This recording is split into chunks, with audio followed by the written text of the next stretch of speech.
Hello friends, seated cracker के इस YouTube channel पर आप सभी का स्वागत है। फ्रेंड्स, आज हम साइंस की सीरीज़ में आज लेकर आए हैं एक नया टॉपिक, विद्युत तथा परिपथ, इलेक्ट्रिसिटी एंड सर्किट्स। फ्रेंड्स, इससे पहले की वीडियो जो है आपको प्लेलिस्ट पे मिल जाएगी। अगर आपने नहीं देखा तो प्लीज़ पहले आप वो सभी वीडियो को आप देख लेंगे। अगर आप इस वीडियो को न्यू देख रहे हैं तो चैनल को सब्सक्राइब कर लेंगे। तो चलिए फ्रेंड्स, इस वीडियो को शुरू करते हैं। जैसा कि नाम है विद्युत, है ना, विद्युत मतलब बिजली, है ना, जिसको हम बोलते हैं। तो फ्रेंड्स, बिजली जो है या फिर विद्युत का उपयोग हम लोग बहुत सारे कार्यों में करते हैं, है ना। बहुत सारे कार्यों को ये आसान बनाने के लिए हम इसको यूज़ करते हैं। बिजली हमारे दिन प्रतिदिन के जीवन में एक महत्वपूर्ण भूमिका निभाती है। बिजली होता क्या है ना, विद्युत क्या है? तो विद्युत ऊर्जा का एक रूप है ना। विद्युत जो है ऊर्जा का एक सुविधाजनक या उपयोगी रूप है, जिसका उपयोग वर्तमान में हम लोग कई सारे उद्देश्य से करते हैं, जैसे कि हीटिंग के लिए, है ना, या फिर लाइट के लिए, है ना, प्रकाश के लिए, टीवी चलाने के लिए, कुएं से पंप द्वारा जल बाहर निकालने के लिए। इसके अलावा घर, सड़क, दफ्तर, फैक्ट्रियों इत्यादि को प्रकाशित करने के लिए हम लोग किसका यूज़ करते हैं? बिजली का यूज़ करते हैं या फिर इलेक्ट्रिसिटी का यूज़ करते हैं। इलेक्ट्रिसिटी का एक्चुअल वैल्यू हमें कब पता चलता है? जब रात के टाइम पे बिजली चला जाता है, तब हम लोग क्या करते हैं? टॉर्च को चारों ओर देखते हैं, है ना। टॉर्च मिलते के साथ हम लोग इसके स्विच को प्रेस करते हैं, तब क्या हो जाता है? बल्ब जलने लगता है, और इस प्रकार से हम उसका यूज़ करते हैं। अब फ्रेंड्स, यहाँ पे टॉर्च को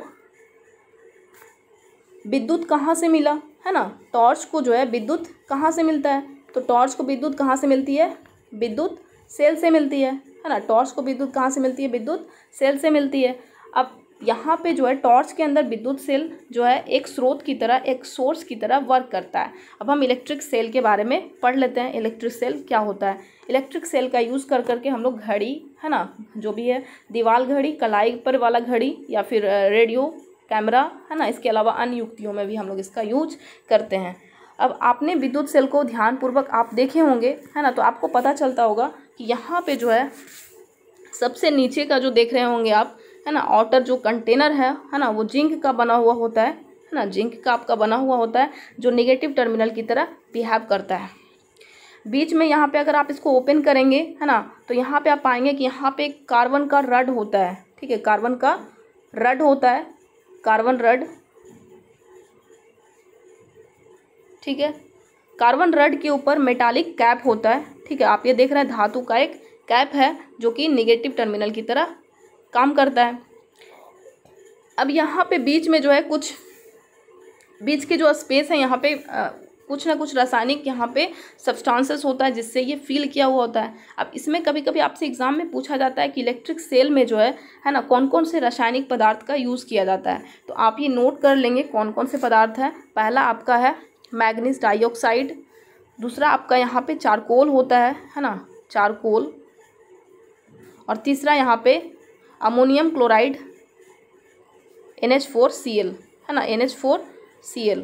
तो अमोनियम क्लोराइड का, चारकोल का और मैग्नीज डाइऑक्साइड, ये तीन रासायनिक पदार्थ का यूज़ होता है। फ्रेंड्स, आपको पता है कि ड्राई सेल में या फिर इलेक्ट्रिक सेल में जो है रासायनिक कौन सा प्रक्रिया होता है या अभिक्रिया होता है? तो रासायनिक ऊर्जा का रूपांतरण जो होता है वो इलेक्ट्रिक ऊर्जा में होता है। तो आपने देखा कि इलेक्ट्रिक सेल में दो तरह के टर्मिनल होते हैं, negative terminal and positive terminal. इसके बाद आपने देखा कि यहाँ पे जो रड लगा होता है वो किसका होता है? कार्बन का बना होता है। जो आप नीचे जो आप कंटेनर देख रहे हैं, ये आपका जिंक का बना होता है। इसके अलावा इसमें कौन कौन से रासायनिक पदार्थ यूज होते हैं? तो MnO2 मतलब मैग्नीशियम डाइऑक्साइड, चारकोल और अमोनियम क्लोराइड। चलिए फ्रेंड्स, आगे चलते हैं। ये आपको देखिए कुछ चेतावनी इस तरीके से दिया गया है कि आप किसी भी विद्युत या फिर विद्युत युक्तियों को अगर आप असावधानी रूप से अगर आप इसको यूज़ करेंगे तो गंभीर चोट या फिर मृत्यु तक का कारण बन सकता है। तो आप इसको बिल्कुल ही सावधानी पूर्वक आप इसको यूज़ करेंगे। अब यहाँ पे विद्युत सेल और इससे जुड़ा हुआ बल्ब, है ना, तो किस प्रकार से आप अलग अलग तरीके से विद्युत सेल से जो है आप बल्ब को जोड़ते हैं, ये यहाँ पे दिखाया गया है पिक्चर में। तो फ्रेंड्स, यहाँ पे आप देख सकते हैं, है ना, ए में, है ना, ए में आप देख सकते हैं यहाँ पे किस प्रकार से बल्ब ग्लो हो रहा है। तो यहाँ पे आप देख रहे हैं कि बल्ब क्या हो रहा है? यहाँ पे लाइट अप हो रहा है, ग्लो हो रहा है। तो यहाँ पे क्यों हो रहा है फ्रेंड्स? क्योंकि वायर्स का मतलब सेल का दोनों जो वायर है, सेल का दोनों वायर कनेक्टेड है किससे, बल्ब के दोनों टर्मिनल से, है ना। तो बल्ब के दोनों टर्मिनल से सेल के दोनों वायर क्या है, कनेक्टेड है। तो यहाँ पे क्या हो रहा है, बल्ब ग्लो हो रहा है। अब यहाँ पे तो ग्लो हो रहा है आपका, यहाँ पे बी में आप देखिए क्या यहाँ पे कनेक्टेड है, नहीं, यहाँ पे कनेक्टेड नहीं है। आप देख रहे हैं यहाँ पे क्या है, डिस्कनेक्ट हो गया है। तो यहाँ पे डिस्कनेक्ट होने के कारण ये बल्ब ग्लो नहीं करेगा। फिर से यहाँ पे डिस्कनेक्ट हो गया, ये भी बल्ब ग्लो नहीं करेगा। इसी तरीके से अब आप डी के बारे में बता सकते हैं, क्या ये ग्लो करेगा, नहीं करेगा। क्यों नहीं किया, क्योंकि यहाँ पे आप देख रहे हैं कि ये जो बल्ब का दोनों टर्मिनल है ना, दोनों वायर है, वो सेल के एक ही टर्मिनल से, निगेटिव टर्मिनल से क्या हो रहा है, कनेक्टेड है। तो फिर से ये नहीं होगा, जबकि दोनों टर्मिनल से क्या होना चाहिए था, कनेक्टेड होना चाहिए था। यहाँ पे भी देख रहे हैं आप कि दोनों वायर जो है निगेटिव नहीं, यहाँ पे पॉजिटिव टर्मिनल से क्या हो रहा है, कनेक्टेड है। तो ये भी आपका क्या होगा, ग्लो नहीं करेगा। यहाँ पे आपका क्या हो जाएगा, ग्लो करेगा। तो ये सही है आपका, ठीक है। तो यहाँ पे आपने देखा कि ए और एफ, है ना, ए और एफ दोनों में क्या हो रहा है, बल्ब ग्लो कर रहा है, ठीक है।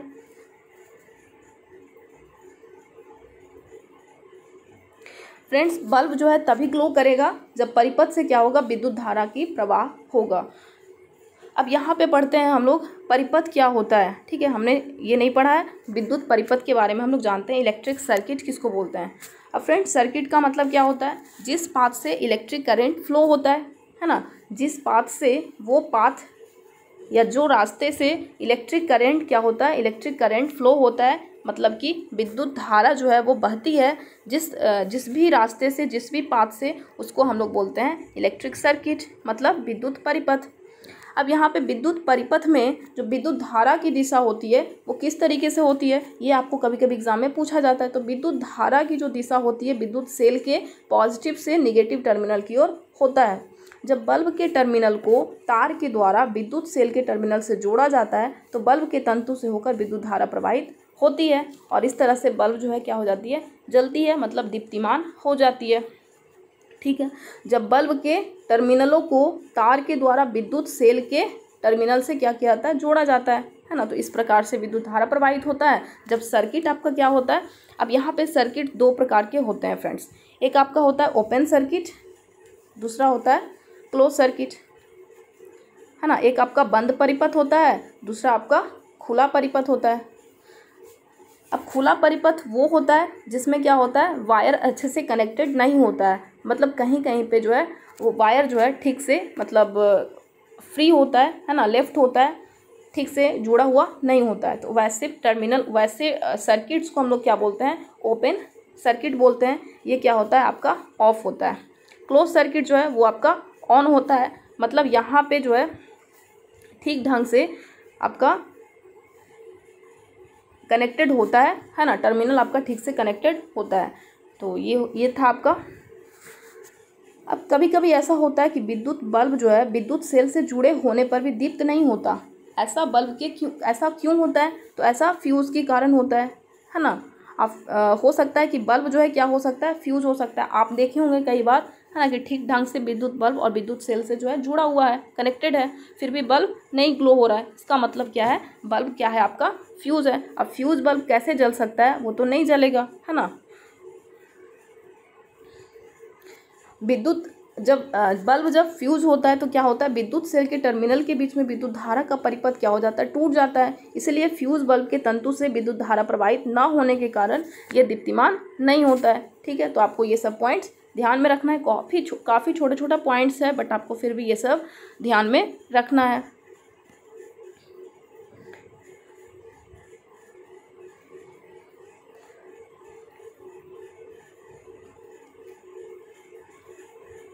इस तरह से आपको बहुत सारे कई सारे क्रियाकलाप आपको दिए गए हैं, है ना। अब नेक्स्ट है स्विच। फ्रेंड्स, विद्युत स्विच का यूज़ हम लोग किस चीज़ के लिए करते हैं, तो ऑन ऑफ करने के लिए करते हैं, है ना। जो भी सर्किट है आपका, है ना, विद्युत परिपथ है, उसको हम लोग ओपन और क्लोज करने के लिए विद्युत स्विच का यूज़ करते हैं, ठीक है।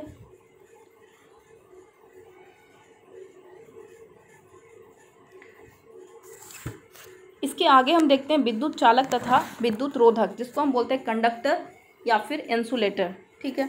तो कंडक्टर क्या होता है फ्रेंड्स, यहाँ पे आप देखिए कंडक्टर्स किसको बोलते हैं, तो वो मटेरियल है ना जो अलाउ करता है इलेक्ट्रिसिटी को अपने से होकर के जाने देता है इलेक्ट्रिसिटी को, उसको बोलते हैं हम लोग विद्युत चालक, है ना। जो पदार्थ विद्युत धारा को प्रवाहित होने देते हैं वो कहलाते हैं विद्युत चालक, तथा जो पदार्थ अपने से विद्युत धारा को प्रवाहित होने नहीं देता है वो कहलाता है आपका इंसुलेटर, है ना, जिसको बोलते हैं विद्युत रोधक, इंसुलेटर। और ये है आपका कंडक्टर। तो फ्रेंड्स यहाँ पे आपको बहुत सारे ऐसे जो है अप्लायंसेस, यहाँ पे बहुत सारा ऐसा आपको एग्जाम्पल दिया हुआ है जिससे आप अलग अलग कर सकते हैं कि कौन सा आपका कंडक्टर है, कौन सा आपका इंसुलेटर। तो यहाँ पे आप देखिए, आपका कंडक्टर का एग्जाम्पल कौन हो जाएगा, जितने भी आपके मेटल हैं, है ना, मेटल्स, वो सभी कंडक्टर्स के अंतर्गत आता है ना। सिल्वर हो गया, कॉपर हो गया, एल्युमिनियम, आयरन, इसके अलावा पीतल, ग्रेफाइट। ग्रेफाइट आपका क्या है, नॉन मेटल है ना। तो यहाँ पे एक ऐसा नॉन मेटल जो कि क्या होता है, कंडक्टर होता है। तो एक सभी मेटल क्या होते हैं, कंडक्टर होते हैं, हम ये जानते हैं। लेकिन एक नॉन मेटल भी है जो कि क्या होता है, कंडक्टर होता है, वो क्या है आपका ग्रेफाइट। तो ये नाम आपको याद रखना है, ठीक है। नॉन मेटल जो कि कंडक्टर होता है ग्रेफाइट, बाकी सभी मेटल क्या होते हैं, कंडक्टर होते हैं, गुड कंडक्टर होते हैं इलेक्ट्रिसिटी के। अब नेक्स्ट है आपका इंसुलेटर, मतलब विद्युत रोधक। इंसुलेटर में क्या हो जाएगा, आपका जो सूखी लकड़ी है ना, ड्राई वुड, इसके अलावा सल्फर, प्लास्टिक, ग्लास, जो आपका सूखा कपड़ा है ना, ड्राई पीस ऑफ क्लॉथ, इसके अलावा रबर, ये सभी आपके एग्जाम्पल हैं किसके, विद्युत रोधक के, अर्थात इंसुलेटर के। तो फ्रेंड्स आपको यहीं तक पढ़ना था। इसके अलावा टॉर्च में भी आप क्या करते हैं, तो टॉर्च में आप एक से ज़्यादा बैटरी का, एक से ज़्यादा सेल का यूज़ कर करके आप बैटरी के रूप में इसको यूज़ करते हैं वोल्टेज बढ़ाने के लिए, है ना। यहाँ पे ये देखिए टॉर्च का इस तरीके से बनावट होता है आपका, यहाँ पे रिफ्लेक्टर है ना, यहाँ पे आपका परावर्तक लगा हुआ होता है ना। ये आपका बल्ब है, ये आपका परावर्तक है जो कि क्या कर देता है, लाइट को, ये जब बल्ब जलता है तो इसको क्या करता है, डाइवर्स कर देता है, बिल्कुल फैला देता है, ठीक है। किसी एक पॉइंट पे क्या कर देता है, वो डाइवर्स कर देता है। नेक्स्ट है प्लास्टिक का ये आवरण, इस तरीके से बाहर जो है लगे होते हैं। यहाँ पे आप देख रहे हैं स्विच लगा होता है, जैसे आप इसको ऑन ऑफ इधर करते हैं ऊपर नीचे तो क्या होता है, ऑन ऑफ होता है। और फ्रेंड्स किसी भी इलेक्ट्रिक अप्लायंसेज में हम किस प्रकार से सेल का यूज़ करते हैं, तो एक सेल का पॉजिटिव टर्मिनल दूसरे सेल के नेगेटिव टर्मिनल, इस तरीके से हम क्या करते हैं, इसको कनेक्ट करते हैं। तो ये आपका विद्युत सेल है, ठीक है। तो इस तरीके से आपका बनावट है। तो यहाँ पे देखिए आपको बहुत सारा जो है ना एग्जाम्पल दिया हुआ है ना, सिक्का, कॉर्क, रबर, कांच, चाबियाँ, ये सभी चीज़ है ना। आपको ये पता करना है कि इसमें से कौन जो है कंडक्टर है, कौन जो है इंसुलेटर है। तो ये देखिए यहाँ पे चेतावनी है, आपका शरीर विद्युत का बहुत अच्छा चालक है, अतः विद्युत उपकरणों का उपयोग करते समय सावधानी बरतिए। देखते होंगे आप, है ना, कि जो भी इलेक्ट्रिसिटी का जो काम करते हैं, है ना, वो क्या करते हैं, रबर बैंड का यूज़ करते हैं अपने हाथों में, इस तरीके से ग्लव्स वगैरह यूज़ करते हैं, है ना। और कभी भी विदाउट स्लीपर वो किसी भी इलेक्ट्रिकल काम को नहीं करते हैं। तो ये सारे चीज़ को आपको ध्यान में रखना है। सारांश देख लेते हैं। विद्युत सेल विद्युत का एक क्या है, सोर्स है ना, स्रोत है। विद्युत सेल के दो टर्मिनल कौन कौन होते हैं, एक होता है धन टर्मिनल, दूसरा होता है ऋण टर्मिनल, है ना, नेगेटिव और पॉजिटिव टर्मिनल। नेक्स्ट है विद्युत बल्ब में एक फिलामेंट होता है जो इसके टर्मिनल से जुड़ा होता है, ठीक है। विद्युत बल्ब में क्या होता है, फिलामेंट होता है जो इसके टर्मिनल से जुड़ा होता है। नेक्स्ट है विद्युत धारा प्रवाहित होने पर विद्युत बल्ब जो है क्या होता है, जल उठता है। बंद विद्युत परिपथ में विद्युत धारा विद्युत सेल के एक टर्मिनल से दूसरे टर्मिनल तक प्रवाहित होती है। बंद जब होता है विद्युत धारा तो क्या होता है, विद्युत सेल के एक टर्मिनल से दूसरे टर्मिनल, है ना, पॉजिटिव टू नेगेटिव क्या होता है, ट्रांसफ़र होने लगता है धारा का। नेक्स्ट है स्विच, एक सरल युक्ति है जो विद्युत धारा के प्रवाह को रोकने या फिर प्रारंभ करने के लिए परिपथ को तोड़ता है या पूरा करता है। नेक्स्ट है आपका जिन पदार्थों से विद्युत धारा प्रवाहित होता है उसको कहते हैं विद्युत चालक, है ना। और जो पदार्थ अपने से होकर के विद्युत धारा को प्रवाहित होने नहीं देता उसको कहते हैं विद्युत रोधक, मतलब इंसुलेटर। तो ये आपका सारांश करते हैं क्वेश्चंस को। रिक्त स्थानों को भरना, एक युक्ति जो परिपथ को तोड़ने के लिए उपयोग की जाती है। तो अच्छे से आपको पता है कौन होगा, स्विचेस, ना। एक विद्युत सेल में कितने टर्मिनल होते हैं, दो टर्मिनल होते हैं। अब नेक्स्ट है आपका विद्युत धारा धातुओं से होकर प्रवाहित होती है, तो बिल्कुल सही है, ट्रू। नेक्स्ट है विद्युत परिपथ बनाने के लिए धातु के तार के स्थान पर जूट की बोरी, नहीं, बिल्कुल नहीं, गलत। विद्युत धारा थर्मोकोल की शीट से होकर के प्रवाहित हो सकती है, नहीं, फॉल्स, है ना। तो ये आपका ट्रू हो गया, ये ट्रू है, ये फॉल्स, ये फॉल्स। ठीक है, नेक्स्ट आगे बढ़ते हैं। व्याख्या करना है ना, ये आपका चित्र ये वाले में, ठीक है। तो देखिए यहाँ पे बल्ब क्यों नहीं दीप्तिमान होगा, तो ये चित्र में ध्यान से देखिए आप, यहाँ पे बल्ब क्यों नहीं जल रहा है। तो यहाँ पे आप जो ये स्क्रू ड्राइव जो आप देख रहे हैं, है ना, टेस्टर जो इस तरीके का लगा हुआ है ना, इसका जो आउटर कवरिंग आप देख रहे होंगे, तो यहाँ पे भी जो है आउटर कवरिंग में प्लास्टिक आपको दिख रहा है ना, ये तो प्लास्टिक है ही।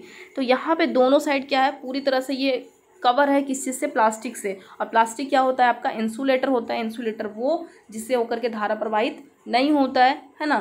तो प्लास्टिक से कभी भी धारा प्रवाहित नहीं होता है, तो यहाँ पे इसलिए बल्ब जो है दीप्तिमान नहीं होगा।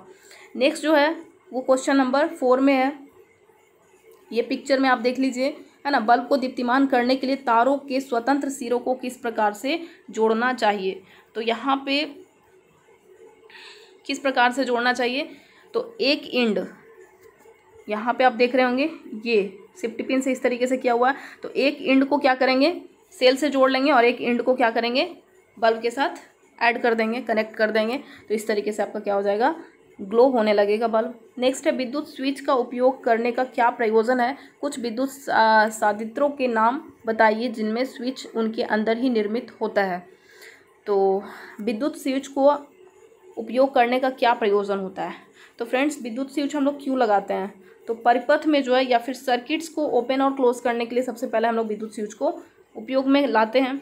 अब यहाँ पे कुछ ऐसे साधित्रों का नाम बताना है जिनमें स्विच उनके अंदर ही निर्मित होते हैं। तो लगभग सभी में, है ना, बहुत सारे में ऐसा होता है, जैसे आप देखते होंगे वॉशिंग मशीन में, इलेक्ट्रिक फ़ैन में, इन सभी में जो है होता है। नेक्स्ट हम लोग बात करते हैं सुरक्षा पिन की जगह यदि रबड़ लगा दिया जाए तो क्या बल्ब दीप्तिमान होगा।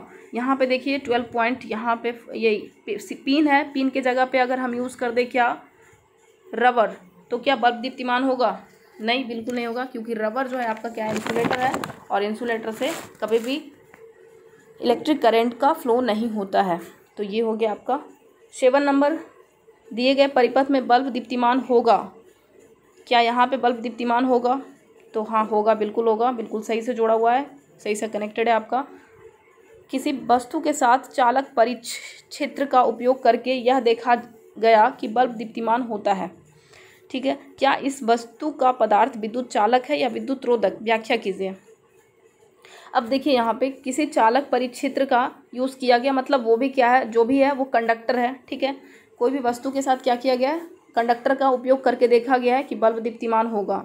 तो इस वस्तु का पदार्थ विद्युत चालक है या विद्युत रोधक, तो बिल्कुल क्या है, विद्युत चालक है, तभी तो ऐसा हो रहा है ना। तो क्या है, कंडक्टर है। नेक्स्ट क्वेश्चन, आपके घर में स्विच की मरम्मत करते समय विद्युत मिस्त्री रबर के दस्ताने क्यों पहनता है, व्याख्या कीजिए। क्यों पहनता है, क्योंकि रबर के जो स्विचेस कहाँ गया, ये रबर के दस्ताने क्यों पहनता है, क्योंकि ये क्या होता है, इंसुलेटर होता है, विद्युत रोधक होता है, और वो मटेरियल जो कि अपने आप से विद्युत को फ्लो नहीं होने देता है। तो यहाँ पे कोई भी सॉकेट्स मतलब शॉक का कोई भी खतरा नहीं है, तो इस तरीके से इसलिए यहाँ पे रबर के दस्ताने का यूज़ किया जाता है। नेक्स्ट क्वेश्चन भी इसी तरीके का है कि विद्युत मिस्त्री द्वारा उपयोग किए जाने वाले औजार जैसे कि पेचकस, है ना, प्लायर्स के हथों पर प्रायः प्लास्टिक और रबर का आवरण चढ़े होते हैं, इसका क्या कारण है, समझा सकते हैं। तो यहाँ पे क्या होगा, क्योंकि प्लास्टिक या फिर रबर के आवरण होते हैं, क्योंकि प्लास्टिक और रबर क्या होता है आपका, इंसुलेटर होता है ना, जिससे कि विद्युत जो है वो फ्लो नहीं हो पाता है, और जिसके मतलब जितने भी अप्लायंसेज है उससे हमारा जो है इलेक्ट्रिक शॉक से हम बच सकते हैं, उससे, है ना, उसके यूज से। तो इसी के साथ हमारा ये चैप्टर फिनिश होता है। अब हम मिलेंगे हमारे नेक्स्ट वीडियो में नेक्स्ट चैप्टर के साथ। तब तक के लिए आप इस वीडियो को रिवाइज़ कीजिए, मतलब इस चैप्टर को आप रिवाइज़ कीजिए, वीडियो को और इस सेशन को लाइक करते रहिए, चैनल को सब्सक्राइब कीजिए। अगर आपने नहीं किया है तो कुछ डाउट हो तो कमेंट करके पूछिए। Thank you so much, thanks for watching this video.